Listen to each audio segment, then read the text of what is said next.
yeroo kadhattanittis akka warra saba Waaqayyoo hin ta'inii dubbii waa'ee hin baafne keessa hin deddeebi'inaa. Baay'ina dubbii isaaniitiif waan isaaniif dhaga'amu isaanittiin fakkaata. Akka isaanii hin ta'inaa. Abbaan keessan utuudhuma isin hin himatin iyyuu waan isiniif barbaachisu hin beekaa.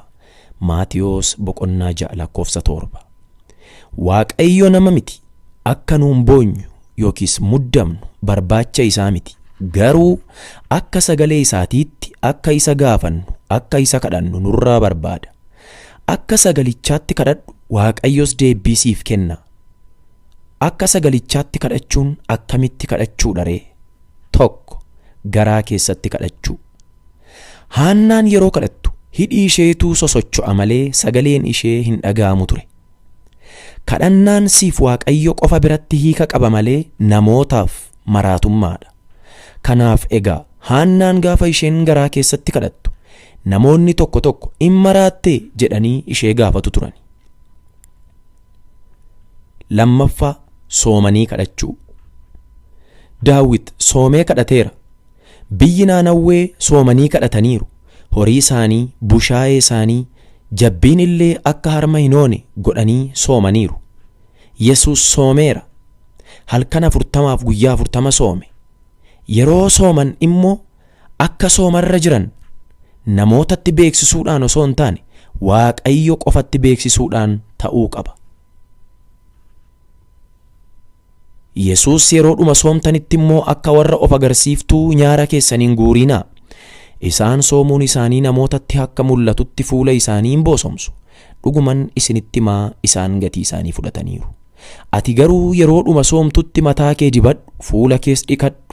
Soomuun kee abbaa kee isa wanta dhoksaatti hojjetamu hundumaa argutti malee namoota duratti akka hin mul'anne godhi. Abbaan kee inni wanta dhoksaatti hojjetamu hundumaa argu immoo gatii kee siif hin kennaa jedhe.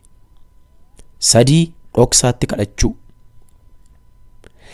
Dhoksaatti soomuudhaan kan fakkeenya nuuf ta'e Yesuusi. Yesuus eessatti soome? Iddoo namni sana agarre, lafa qorumsaa, iddoo buddeenni hin jirre, iddoo garmalee gubu, lafa onaa, iddoo homtuu hin jirretti soome.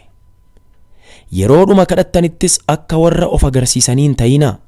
Isaan namootatti mul'achuudhaaf manneen sagadaa keessaaf walgayii karaa gurguddaa irra dhaabatanii kadhachuu hin jaallatu.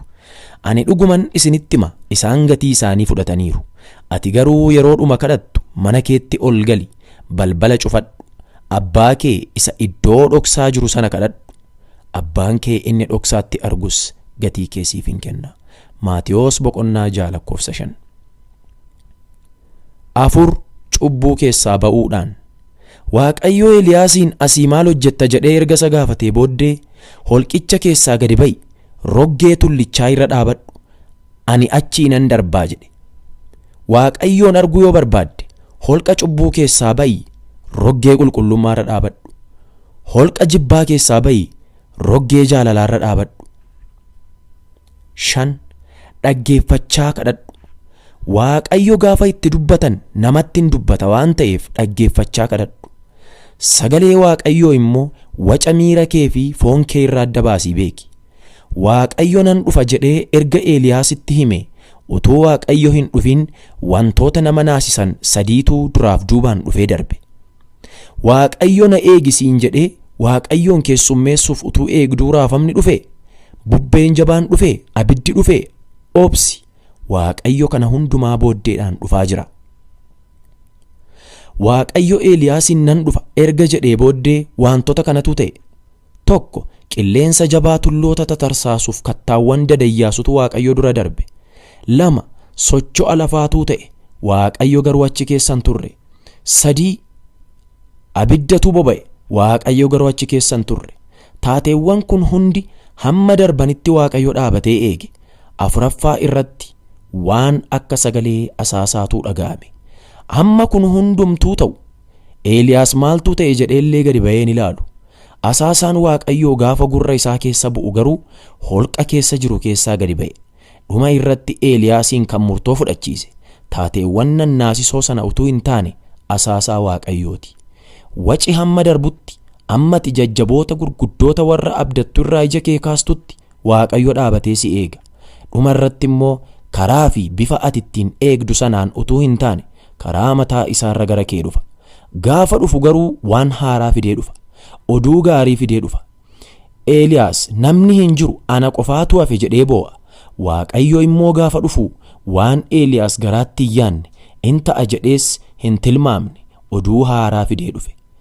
Kan Ba'aaliif hin jilbeeffatiin afaan isaaniitiinis kan isheen dhungatiin namoota 7,000 hambifadhee qaba jedhe. Egaa atis jabaadhu, qajeelfamoota kanaan Waaqayyoon kadhadhu, fagoo hin se'in, kunooti Waaqayyo si keessa jira, siif dhaga'aa, siif deebisas. Ameen.